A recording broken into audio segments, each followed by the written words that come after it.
Halo pemirsa Cokro TV, jumpa lagi dengan saya Ahmad Sahal di Seruput. Kali ini saya ditemani lagi dengan Kak Irma Suryani Caniago.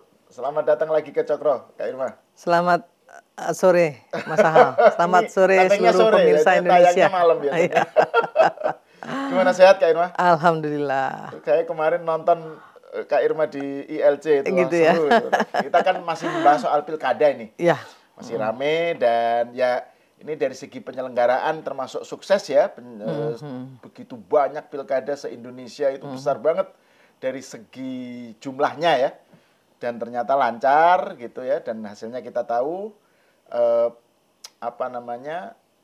Banteng sebagian besar rontok. Ya, kecuali di DKI ini dan di Bali gitu. Nah yang menarik itu narasinya ini Kak Irma. Jadi kalau narasi misalnya Bu Mega atau sejumlah elit PDIP itu bilang bahwa kekalahan Banteng di Jawa Tengah, di Jawa Barat dan di beberapa tempat lain provinsi-provinsi strategis itu karena ada kecurangan, karena nggak fair. Jadi kalau kalah itu karena nggak fair, ada bansos, ada macam-macam lah gitu, ada kekuatan eksternal lah. Sementara kalau menang itu dianggap sebagai sesuatu yang fair gitu ya, jadi saya DKI dan Bali bukan hanya fair tapi pemilihnya lebih pinter. Nah, kesannya gitu. Jadi saya nggak tahu Kak Irma mengikuti atau enggak ya. Di X itu rame tuh kemarin. Jadi warga Jawa Tengah itu dianggap diledek, dikatain sebagai bodoh dan miskin. Udah miskin bodoh pula. Makanya milih Lutfi dan Taj Yassin.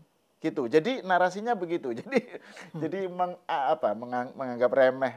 Yang bicara gitu siapa? Para pendukung Andika. Di X, terutama X. Wow, itu masif beberapa hari setelah pilkada ya. Jadi Jawa Tengah itu bodoh dan miskin gitu. Makanya mereka salah pilih gitu loh. Terpengaruh Mulyono gitu kira-kira gitu. Nah, itu narasi-narasi semacam itu yang muncul. Nah, Kak Irma kan kemarin di ILC bilang bahwa kuncinya justru strategi dan ketokohan. Jadi sesuatu yang sifatnya lebih terkait dengan permainannya itu sendirilah ya, di pertarungannya sendiri di lapangan. Nah, saya ingin Kak Irma mengelaborasi lagi soal itu. Jadi pandangan Kak Irma tentang hasil pilkada, terus poin-poin yang Kak Irma sampaikan itu. Ya, saya kira begini ya. Kita bisa melihat tolok ukur ya, pilkada kita di 2024 ini ya berjalan sangat baik, sangat lancar, aman. Ya. Nah, kalau ada kecurangan misalnya, pasti akan ribut. Itu satu tolok ukurnya. Itu salah satu tolok ukur yang bisa dilihat. Pasti masyarakat ada yang ribut nih, ada yang ribut lah pokoknya gitu. Nah kalau di Papua kan beda ya, karena memang noken, jadi itu kita bisa maklum itu. Tapi saya kira kalau untuk di seluruh wilayah pada umumnya, saya lihat ini pilkada yang terbaik menurut saya, pilkada yang menurut saya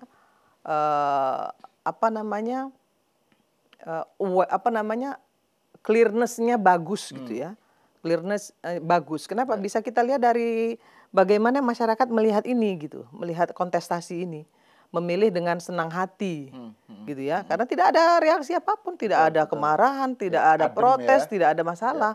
Artinya kalau ada narasi-narasi yang menyampaikan itu karena kecurangan atau itu karena bansos, katanya bansos sudah nggak boleh. Kemarin kan bansos di stop. Nah kok sekarang bicara bansos lagi kan gitu. Itu juga nggak, menurut saya nggak, masyarakat nggak akan terpengaruh lagi lah untuk hal-hal yang seperti itu.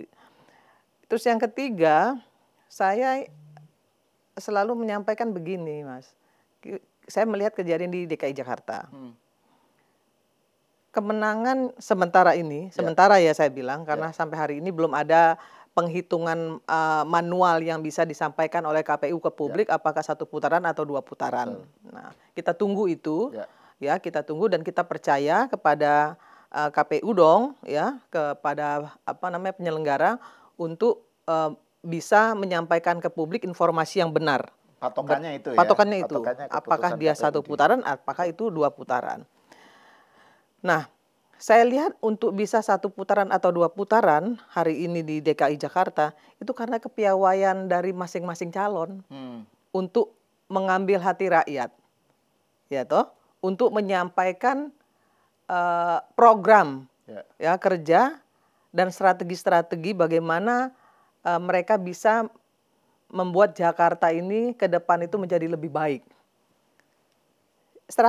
Strategi politiknya Rano dan Mas Pram yang menurut saya bagus, ya karena faktanya sampai hari ini mereka unggul. Betul, betul. Nah itu yang harus dilihat, bukan karena si A, si B, si C, si D gitu. Kalau endorse, nah gini, kalau endorse itu saya rasa wajar ya. Seluruh apa namanya kontestasi di dunia itu melakukan endorsement. Contoh, ya Amerika lah, misalnya Trump ada endorse dari Elon Musk, ya, kemudian Kamala Harris juga ada endorse dari yang mana gitu. Saya kira dari Obama, ya nggak ada masalah gitu. Dulu Hillary kan Obama bahkan ikut kampanye untuk Hillary. Nah, saya kira hal-hal seperti itu jangan lagi dijadikan alat untuk membuat gaduh gitu ya. Jadi menurut saya kalau ya kalah ya kita gentle mengatakan bahwa memang kita kalah strategi dan kalah gitu ya. Karena rakyat memang nggak milih kita lagi gitu dan rakyat mau ada perubahan gitu. Tapi bukan soal apa namanya gerakan perubahan ya. Nanti sekarang larinya ke sana semua ya. Jadi seolah-olah gini loh. Saya kadang-kadang juga agak-agak kesel juga gitu ya. Seolah-olah apa namanya gerakan perubahan tuh punya siapa gitu Anies, ya. Punya Anies gitu ya. Loh, saya tuh gerakan perubahan itu punya Surya Paloh loh. Ya kan? Malah justru ya. Iya, Restorasi Indonesia itu punya Surya Paloh, Pak Surya Paloh yang apa namanya yang memiliki gerakan perubahan itu gitu ya. Jadi saya kadang-kadang kesel juga ngeliat orang-orang bicara restorasi Indonesia, ya. Karena itulah juga kemudian Pak Surya secara gentle menyampaikan kepada publik ketika misalnya calon yang kita dukung kalah ya kita sampaikan dengan hormat bahwa kita mendukung pemerintahan yang menang kan seperti itu. Nah, harusnya sikap-sikap seperti itu yang ditampilkan ke publik, disampaikan ke publik gitu ya, sebagai seorang negarawan gitu. Itu yang harusnya dilakukan. Jadi tidak menghadap-hadapkan rakyat dengan rakyat dan rakyat dengan pemerintah. Nah, seperti contohnya hari ini yang saya dengar, wah ada pengarahan dari Partai Coklat gitu. Nah itu serem banget tuh Mas. Kencang itu narasi itu. Itu serem loh. Menurut saya itu hal yang sangat nggak bagus banget. Dan itu justru akan membuat gaduh ya karena akan ada tudingan-tudingan ya terhadap, mohon maaf mungkin yang pakai baju coklat nih gitu ya. Kan kasihan tuh teman-teman baju coklat yang sekarang ini justru mau mendekat ya, saya lihat mau mendekat ke TPS aja takut. Karena takut nanti diolah, digoreng, di framing gitu ya. Nah, sehingga mereka sendiri jadi bingung. Satu sisi mereka menjadi pamong rakyat untuk mengawasi kontestasi, tapi di sisi lain juga pasti gitu kan, sudah ada yang menyebut pasti ada tudingan-tudingan bahwa mereka ikut bermain dan lain sebagainya. Nah, yang seperti inilah menurut saya menjadikan pemilu ini menjadi nggak fair. Ya, bukan nggak fair untuk pemerintah, tapi nggak fair untuk orang yang selalu nggak pernah mau menerima kekalahan gitu. Betul. Saya kira itu Mas. Soal yang baju coklat itu ya Kak Irma, yang tadi Kak Irma kan ini poin menurut saya meng-highlight satu poin yang menarik, jangan sampai rakyat diadu dengan rakyat diadu dengan pemerintah ya, dengan aparat gitu ya. Itu kan narasinya, misalnya dari Mas Hasto ya, menarasikan bahwa jadi polisi itu sekarang sudah terbagi 3. Ada yang polisi merah putih. Nah, merah putih itu pengertiannya pokoknya ya sejalan lah dengan PDIP gitu dari segi ininya haluannya. Kemudian polisi yang sudah dikuasai atau dikendalikan oleh Pak Jokowi, oleh Raja Jawa gitu ya, istilahnya Hasto ini, dan pemerintah gitu, Prabowo tentu saja itu, mereka lah yang dikendalikan untuk memenangkan calon Kim Plus gitu. Kemudian ada polisi yang abu-abu, nggak jelas. Nah itu kan kemudian menjadikan polisi juga seakan-akan dibelah-belah gitu loh. Kayak memecah belah polisi gitu. Jadi itu yang poin yang menurut saya itu juga sesuatu yang narasi yang nggak bagus gitu loh bagi Ya maksudnya kelanjutannya gitu ya Kak Irma ya. Jadi, nah kalau menurut Kak Irma tadi ya kembali ke soal bahwa faktor utama itu adalah strategi dan ketokohan gitu ya. Nah saya mau kembali ke soal narasi itu kan, tuduhan-tuduhannya itu kan kalau kalah, kalau calonnya kalah kalah curang. itu dicurangi. Terus ada endorsement. Nah, endorsement Pak Jokowi cawe-cawe di Jawa Tengah dan lain-lain. Terus bansos dan seterusnya. Sementara kalau menang itu diem aja gitu ya. Seakan-akan itu fair gitu. Nah, Kak Irma melihat itu gimana narasi semacam itu? Ya, saya lihat ini kan pilkada yang sudah berlangsung, maksudnya pilpres sudah ada, pilkada gitu. Kenapa itu muncul terus narasi semacam itu? Ya karena nggak siap gini loh Mas ya, harusnya partai politik manapun itu siap menang dan harus juga siap kalah. Ya, bagaimana mereka mampu gitu ya mendorong tokoh yang memang disukai oleh publik, yang memang dipercayai oleh publik. Itu yang pertama. Yang kedua, strategi politiknya. Nah, yang ketiga, bagaimana kemudian partai pendukungnya ini mampu menjaga kondusivitas. Karena hari ini tuh masyarakat udah nggak mau lagi gitu ya. Ada keributan-keributan itu masyarakat udah nggak mau. Kelihatan sih. Kenapa? Karena mohon maaf, ekonomi dunia sekarang tidak baik-baik saja. Ekonomi kita pun sama. Seluruh dunia loh, bukan hanya di Indonesia. Nah, sekarang masyarakat ingin meminta Pak Prabowo Gibran, ya kan, membuktikan hasil kerjanya untuk kemaslahatan masyarakat. Itu yang ditunggu rakyat. Nah, rakyat mensupport itu. Rakyat nih percaya nih, ya percaya dan menunggu itu. Dan itu kan yang harus dibuktikan oleh pemerintah. Nah, ya kita tunggu. Nggak bisa hanya 100 hari kerja, nggak bisa. Ya 100 hari kerja tuh baru beresin buku-buku gitu loh ya. Belum bisa dilihat dari situ. Nah, itu yang kedua. Yang ketiga, kalau yang keluar dari satu partai, entah partai manapun gitu, makanya Nasdem sendiri selalu berhati-hati dalam mengeluarkan statement. Itu jangan sampai menghina, jangan sampai membuat masyarakat itu tercederai, gitu ya. Misalnya seperti tadi disampaikan, ada yang menyampaikan mungkin itu relawan ya, tapi itu justru malah akan menghancurkan partai yang didukungnya kalau dengan sikap-sikap yang seperti itu gitu ya. Rakyat Jawa Tengah bodoh, IQ-nya rendah karena miskin. Lah dulu kan gubernurnya siapa di sana kan gitu. Sekarang muncul reaksi balik yang begitu-begitu itu harusnya tidak diambil ya untuk digoreng gitu loh. Kalau itu diambil untuk digoreng justru malah kontraproduktif gitu. Ya saya kira kita sama-sama tahu ya, kalau saya sebagai pelaku ya salah satu caleg yang betul-betul memang berjuang ketika pileg kemarin, saya tahu persis Mas mainnya seperti apa, beceknya lapangan kayak apa gitu ya. Bahwa semua partai punya saksi, bahwa semua partai juga melakukan strategi politik yang sama gitu ya. Jadi jangan ngomong si A curang si B enggak gitu. Kalau mau dibilang Mas, semua curang. Bisa juga semua nggak curang gitu. Betul. Tergantung dari sisi mana kita memandang gitu. Ya misalnya tadi yang Kak Irma sebutkan sebelum kita taping, yang misalnya bansos ya.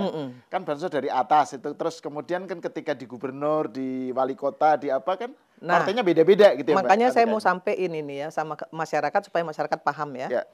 Bansos itu kan ada di, nggak cuma ada di Kemensos. Ya, anggaran bansos itu ada di banyak kementerian. Namanya Perlinsos sebenarnya. Perlindungan sosial. Nah, ada yang berbentuk sembako, ada yang berbentuk subsidi BBM, ada yang berbentuk subsidi pupuk, ya kan? Ada yang berbentuk subsidi listrik, ada yang berbentuk misalnya kalau PUPR itu ada yang berbentuk bedah rumah, kemudian jamban sehat dari Kementerian Kesehatan, itu termasuk bagian dari yang namanya Perlinsos. Itu bansos juga. Nah, jadi yang dipikirin oleh orang-orang yang belum paham apa itu sebenarnya bansos gitu ya, Dia pikir cuman yang sembako itu aja gitu. Sehingga ketika presiden misalnya membagikan sembako, langsung dituding gitu kan. Nah, padahal presiden memang punya nomenklatur, memang punya anggaran untuk bansos. Termasuk juga wakil presiden. Punya anggaran untuk mengeluarkan untuk itu. Nah, ini yang nggak dipahami. Saya bingung juga ya ketika misalnya dikatakan bahwa Pak Jokowi bagi-bagiin sembako di depan istana, kemudian itu dituding sebagai satu kecurangan yang kemudian memenangkan partainya, partai yang di backupnya misalnya seperti itu. Berapa sih yang dibagikan di depan istana? 1, ya kan? Berapa coba itu, Mas, yang dibagikan di depan istana? Ya, apa iya bisa memenangkan seluruh Indonesia? Gitu kan? Nah, itu nggak make sense gitu nggak make sense gitu ya. Cara berpikirnya. Nah, yang kedua, bansos itu diturunkan dari pusat itu ke Pemda, ke gubernur, ya kan? Nanti dibagi di gubernur itu yang bagiin itu kan orang daerah, kan kita otonomi daerah nih, dibagi oleh kementerian dinas-dinas yang membagikan itu.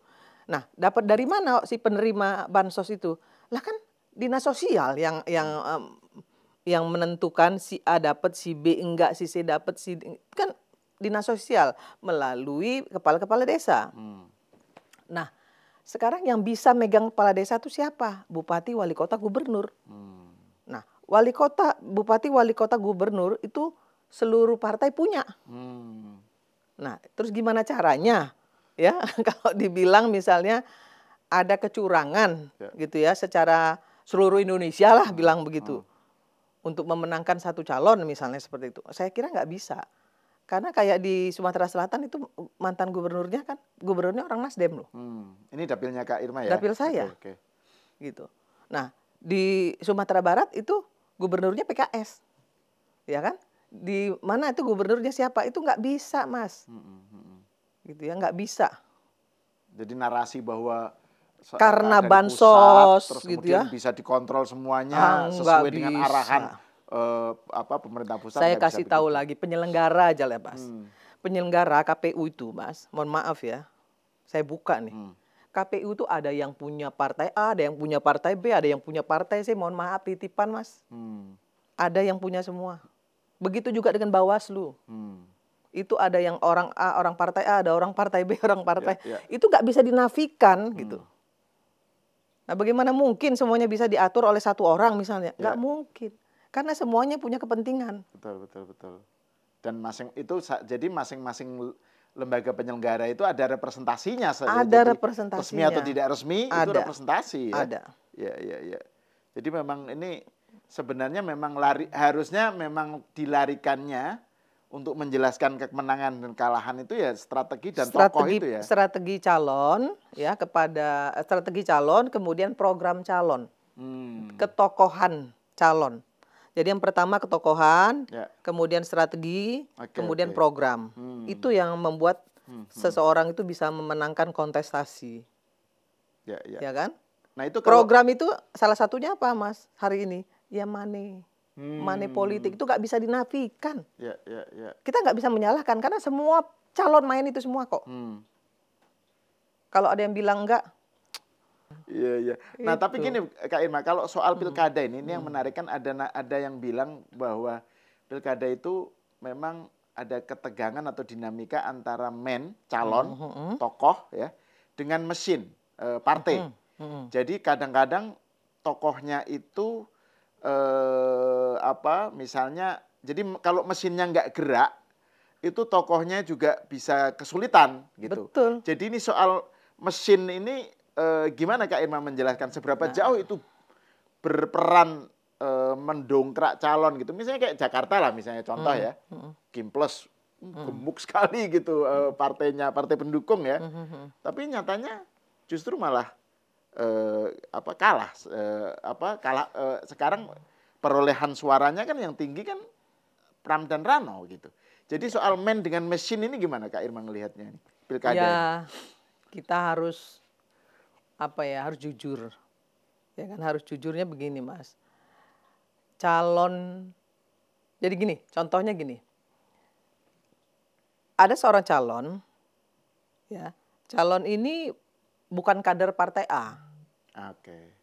Tapi dia hanya kader partai B saja. Ya kan? Kemudian wakilnya partai C.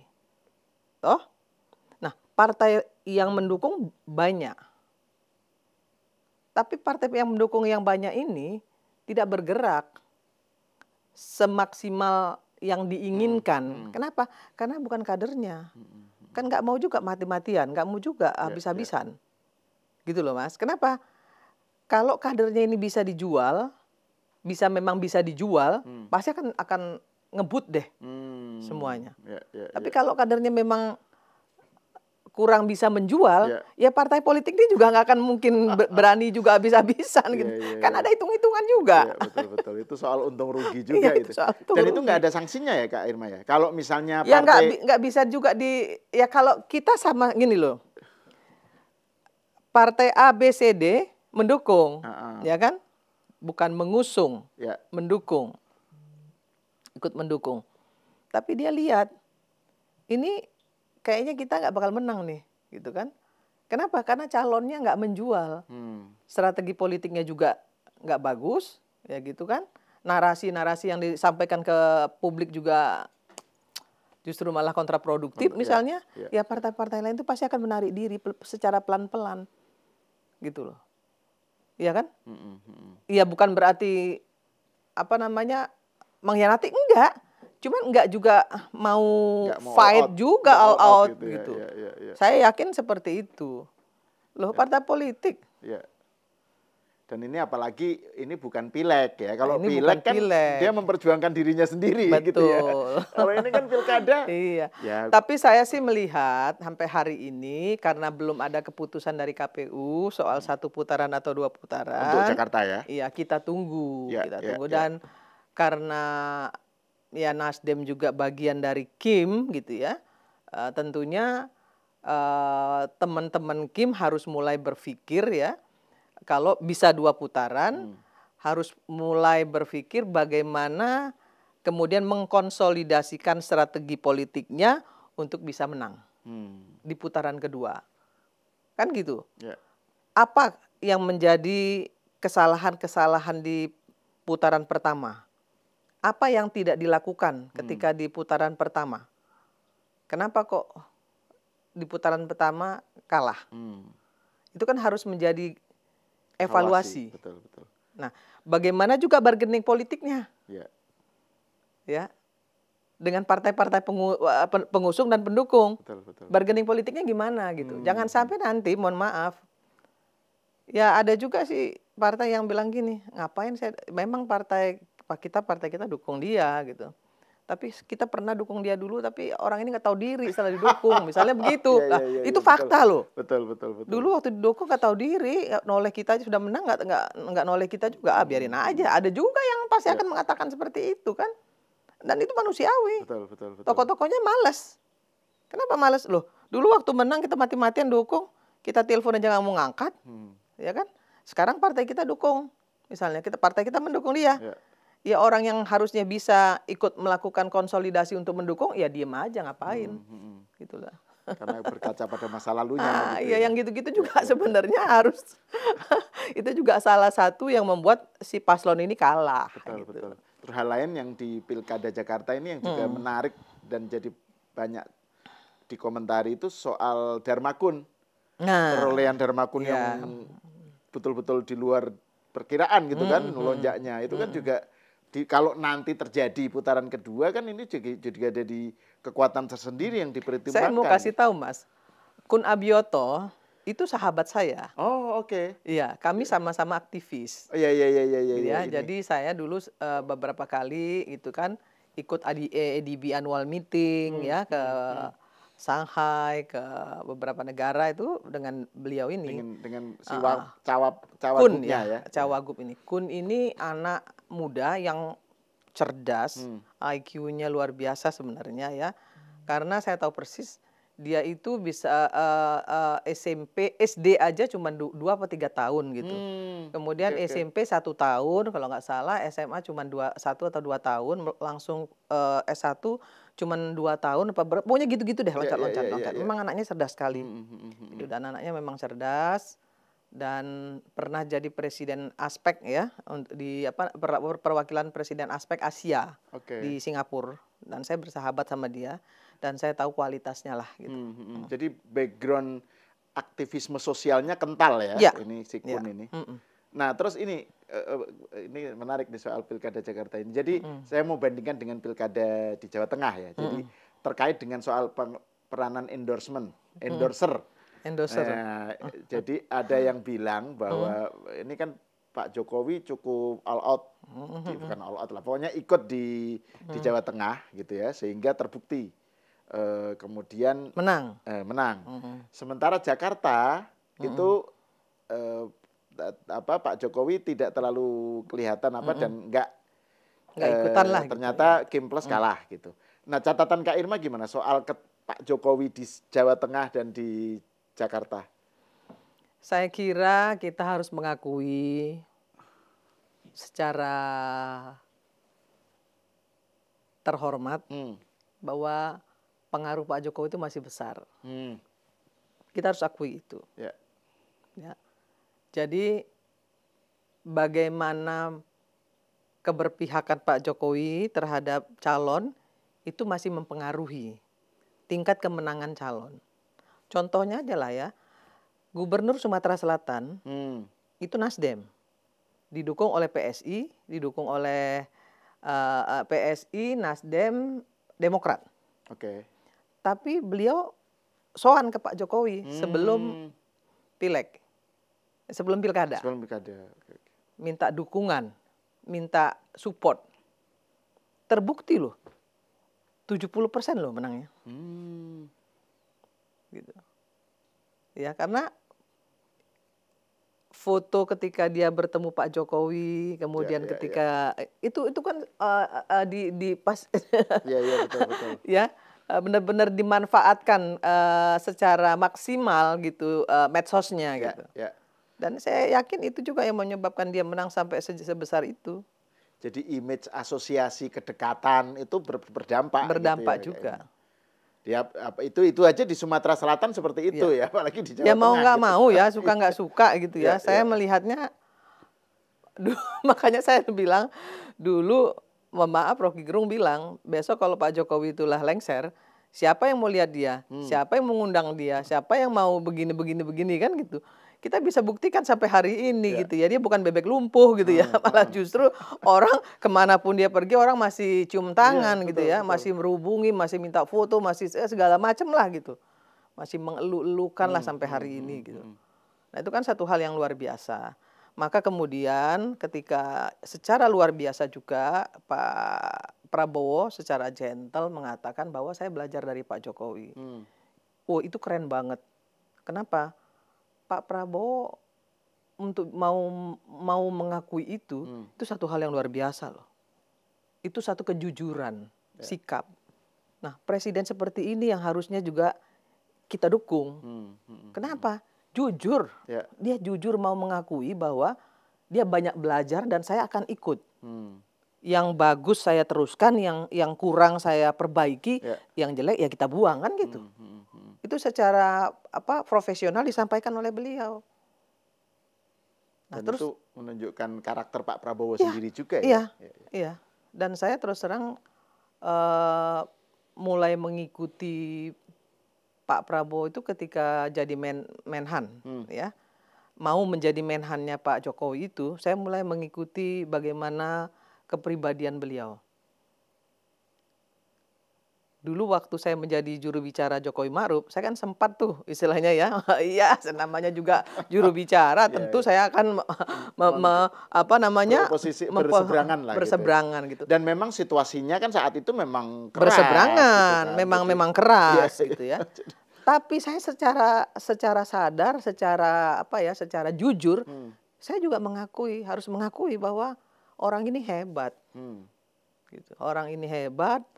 Kemudian rendah hati, dia mau mengakui, kemudian dia bilang bahwa ayo kita sama-sama bangun bangsa ini ke depan secara bersama-sama gitu ya. Bukan mau mengambil kekuasaan itu untuk dirinya sendiri, bahwa dia ingin Indonesia ini maju gitu ya. Yuk sama-sama kita olah, yuk kita sama-sama kita kerjakan gitu loh.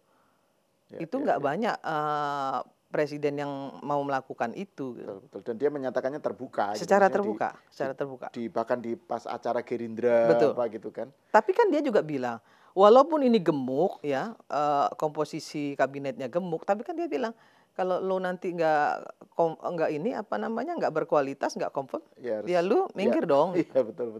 Kan gitu. Pasti saya yakin lah akan dia reshuffle kalau ada yang nggak benar. Dengan sikap beliau yang memang tegas seperti itu gitu ya. Saya kira kita punya harapan ke depan. Betul. Nah ini bicara tentang Pak Prabowo nih, tentang pemerintahan pusat. Ini menarik nih, saya mau mengaitkan dengan hasil pilkada ini, Kak Irma. Menurut Kak Irma, apa arti dari Jakarta yang katakan aja misalnya, anggap aja menang Pram Rano misalnya ya. Diasumsikan menang Pram Rano lah gitu misalnya. Meskipun kita belum tahu KPUD yang harus jadi patokan keputusannya. Tapi anggaplah gitu. Terus yang lain kan kalah. Basis-basis provinsi strategis itu kalah gitu PDIP. Nah itu bacaan Kak Irma, apa artinya ini bagi nanti 2029? Saya kira 2029 seberapa strategis Jakarta gitu misalnya bagi PDIP gitu. Iya. Bagi saya mengukurnya itu by data, Mas. Oke. Ya. Kita hitung. Jawa Barat, Jawa Timur, Jawa Tengah, Banten. Sumut. Kemudian Sulawesi Selatan. Sumatera Selatan, Lampung. Itu yang besar-besar loh. Yang besar-besar kan sebenarnya Sulut juga. Ya kan? Itu yang besarnya aja ada 8 loh. Saya hitung 8. Yang besar banget ya. Ini berdasarkan basis suara loh, basis suara pemilih. Nah, Jakarta ini suaranya hanya sama dengan Banten. Bahkan lebih tinggi Banten, 500.000 suara daripada Jakarta. Sekitar 8 juta, yang ini 8.900.000-an lah sekitar itu. Nah, kalaupun dia menang di Jakarta, satu partai politik, misalnya dia koalisi partai politik menang hanya mengandalkan Jakarta, dia nggak akan mungkin bisa memenangkan kontestasi 2029. Kalau yang lain semua dipegang oleh rivalnya. Apalagi kemudian kemenangan dari 8 provinsi besar ini betul-betul dikonsolidasikan secara matang, secara baik, ya. Artinya janji politik dari gubernur-gubernurnya ini memang betul-betul dikawal oleh partainya masing-masing yang tergabung dalam koalisi besar ini. Saya kira sulit untuk punya calon lain yang bisa memenangkan kontestasi Pilpres 2029. Meskipun Jakarta sering disebut sebagai kan itu dia etalasenya Indonesia kan. Menjadi kalau apa yang terjadi di Jakarta lebih sering diberitakan kan, Mas, ketimbang di daerah. Partai saya dukung Anies loh, Mas. Iya. Ya kan? Anies gubernur Jakarta loh, Mas. Betul. Ya. Tapi kan kami hanya dapat 25% tuh. Nah, 25% itu pun saya harus gambarkan secara jujur, itu kan bukan suara Anies semua. Ada suara Nasdem, betul. Ada suara PKB, ada suara PKS. Ada suara Mas Anies. Nah, suara Aniesnya pribadi itu berapa kan kita belum tahu. Belum pernah ada yang ngitung. Gitu toh? Nah, saya juga harus menjelaskan secara baik ketika misalnya, wah Nasdem yang diuntungkan dengan mengendorse, dengan mencapreskan Anies gitu kan. Bukan PKS, bukan PKB. Nggak bisa bilang begitu juga. Surya Paloh ini tokoh loh. Jangan salah gitu ya. Surya Paloh ini tokoh, itu yang pertama. Yang kedua, Nasdem ini punya caleg-caleg yang memang bagus-bagus, secara finansial bagus, secara integritas bagus, elektabilitas, kapabilitas, akuntabilitasnya bagus. Nah, yang ketiga, ketika misalnya ada Nasdem tuh punya komitmen yang bagus, Mas, dan punya keterbukaan yang bagus. Ini karena saya orang Nasdem dong, saya bicara seperti itu karena saya bisa mempertanggungjawabkan itu. Betul. Contoh misalnya ketika 2 menterinya terseret kasus korupsi misalnya. Apakah kemudian kami berteriak-teriak misalnya, oh itu kriminalisasi, macam-macam. Pak Surya Paloh juga nggak ngomong itu kok. Kalaupun itu iya gitu, Pak Surya Paloh nggak mau ngomong itu juga. Gitu. Kami nggak bisa membela diri. Karena ada data, ada fakta. kami nggak bisa membela diri. Tapi tidak bisa juga dinafikan karena situasi politik. Kalau yang korupsi memang mereka nggak korupsi tuh yang lain-lain. Kan kita juga tahu. Berapa besar pengorbanan Nasdem untuk misalnya melakukan restorasi Indonesia ini dengan mengusung Anies misalnya seperti itu. Kan itu bukan satu pengorbanan yang kecil. Ada satu keberanian yang dilakukan oleh Pak Surya Paloh di situ. Kan seperti itu. Itu pun Pak Surya Paloh tidak kemudian teriak-teriak kriminalisasi atau apa gitu. Secara gentle begitu selesai Pilpres, Pak Surya Paloh bilang MK memutuskan bahwa Pak Prabowo Gibran menang, ya kita dukung. Langsung seperti itu yang disampaikan Pak Surya di rapat DPP. Nah, terus kita tanya juga, Bang, kenapa kok terkesan cepat menyampaikan itu ke publik? Pak Surya Paloh bilang, kepentingan bangsa dan negara ini harus di atas kepentingan partai politik. Beliau bilang begitu. Untuk apa kita ribut-ribut? Untuk apa kita goreng sana, goreng sini? Kita dukung. Nah, persoalan nanti ke depan bisa nggak beliau berdua membuktikan bahwa memang beliau itu mampu mensejahterakan Indonesia, membuat Indonesia menjadi lebih baik, ya kita kawal. Kita harus juga menjadi kontrol sistem yang efektif. Makanya Nasdem nggak ngambil menteri. Yang diberikan Pak Surya Paloh kepada Pak Prabowo adalah 69 anggota DPR untuk mengawal program-program Pak Prabowo di DPR. Kita kawal, kita support, tapi juga kita kontrol. Kita kontrol, ya. Iya, bukan kritik, kita kontrol. Kontrol, ya, betul. Iya. Kalaupun kita kritik, sesuai dengan kewenangan fungsi dari DPR lah ya, mengontrol. Kalaupun kita kritik, kita harus mengkritiknya secara konstruktif gitu.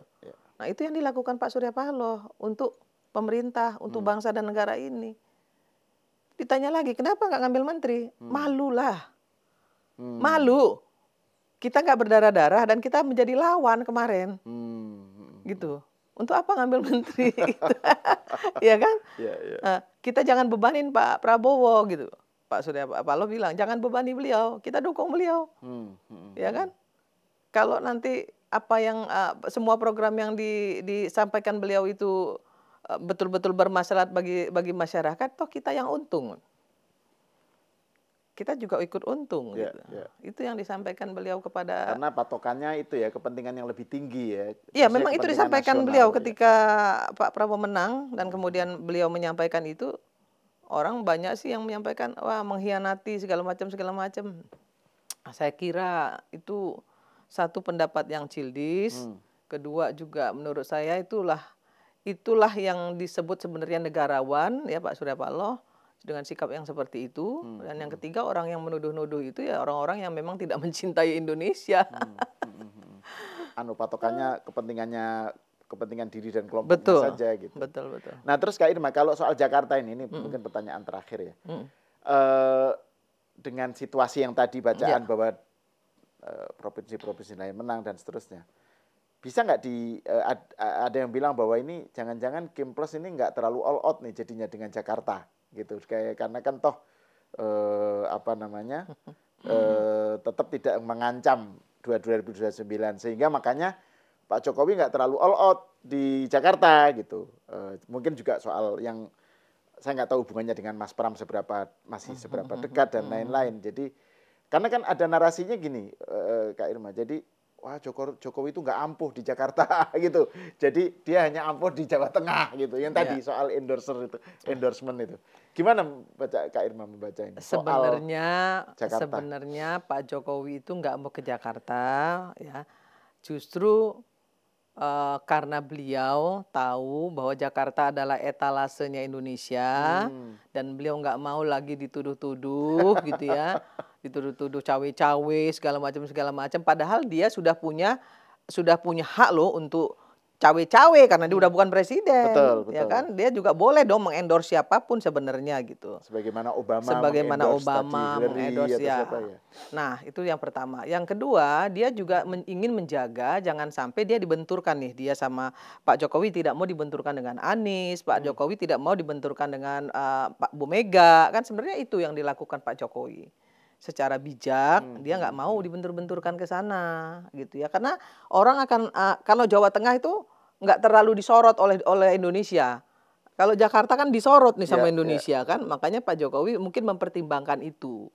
Nah, harusnya ketidakhadiran Pak Jokowi di sana di Jakarta itu justru harusnya diapresiasi gitu. Kalau Pak Jokowi turun misalnya all out, ya, all out.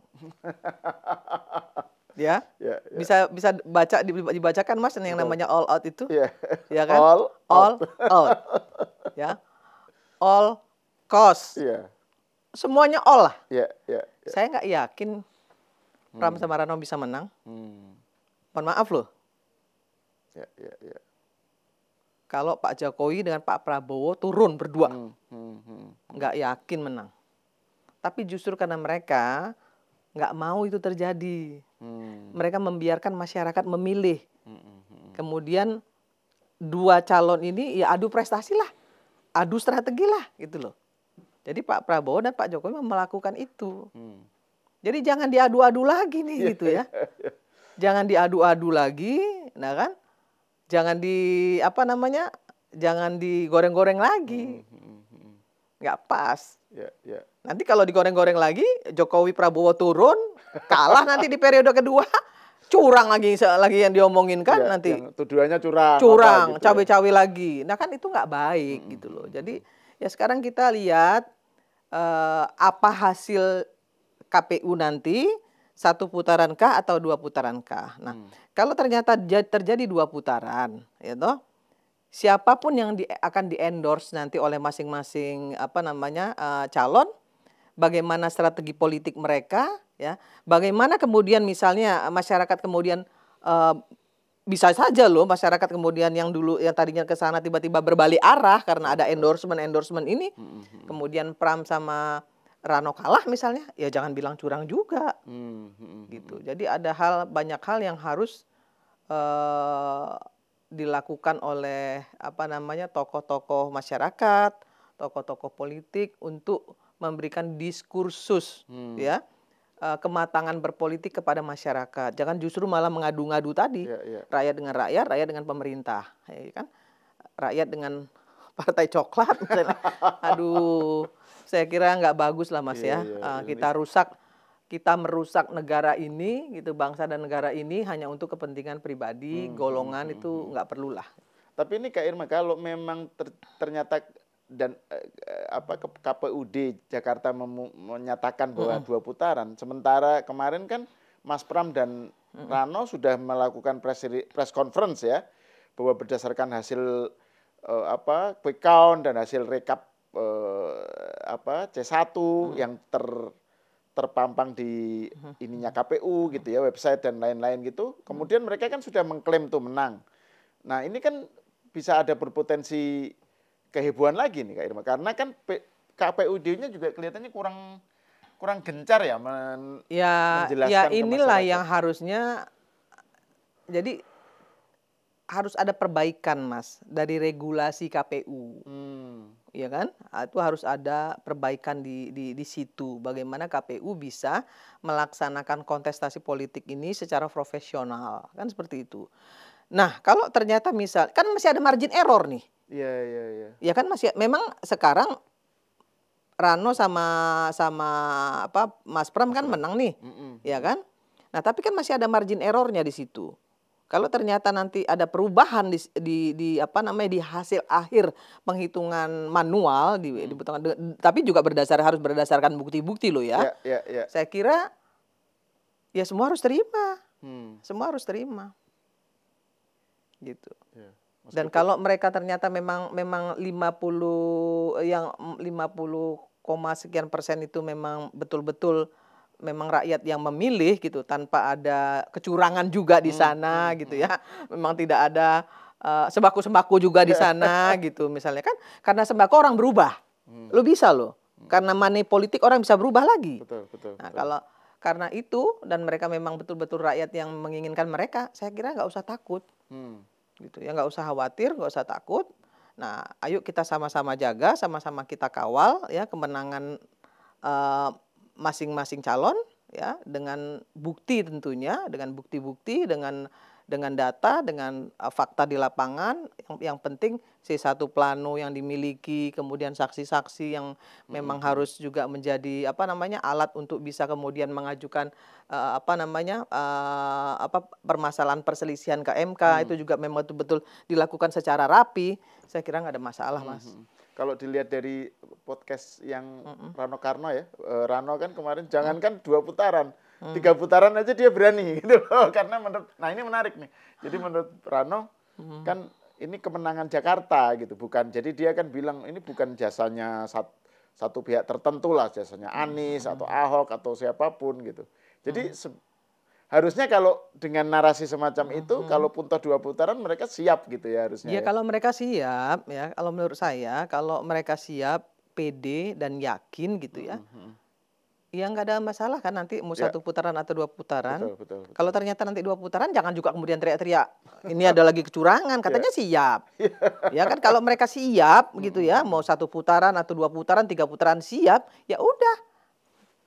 Apapun keputusan KPU nanti dengan data yang benar ya, memang ada margin error dan kemudian memang harus 2 putaran, ya memang ayo bertarung lagi gitu loh. Betul. Bertarung lagi. Nggak usah ada tuduhan-tuduhan bahwa ini adalah permainan KPU, permainan nggak usah lagi gitu. Toh yakin menang kok mau 2 putaran, 3 putaran. Betul. Karena kan memang rakyat Jakarta katanya yang memilih toh. Dan bagi kanal-kanal YouTube ya, Kak Irma, sebenarnya lebih menghendaki agak lama sih supaya supaya topiknya nggak habis ini. Tapi gini juga, Mas, saya juga agak mengkritisi juga nih ya, mohon maaf ya. Saya juga mengkritisi kanal-kanal YouTube, ya TV-TV, media-media gitu ya. Saya cuma berharap gitu, jadilah corong informasi untuk masyarakat. Betul. Jangan hanya sekedar untuk mencari engagement. Kemudian berapa follower yang akan didapat gitu ya. Itu juga nggak boleh karena itu merusak Indonesia gitu. Saya kira masukan yang bagus harus juga bermartabat lah ya kanal-kanal YouTube itu. Betul. Jangan cuma mikirin jumlah views, ya engagement. Kan? Gitu, janganlah gitu ya. Yang dicari itu sensasi gitu ya, kegaduhannya, nggak mikirin dampaknya gitu. Janganlah ya, cukuplah gitu. Ada hal yang harus dipertanggungjawabkan juga kepada negara ini. Betul. Keberadaan media sosial itu bagi berlangsungnya kehidupan ketatanegaraan Indonesia yang baik ini. Saya kira itu, Mas. Oke, ini masukan yang saya kira berguna bukan hanya bagi Cokro TV, tapi juga bagi kanal-kanal YouTube lain ya. Oke, terima kasih Kak Irma atas diskusinya dan obrolannya. Pemirsa, sampai di sini dulu. Kita berjumpa lagi di episode selanjutnya.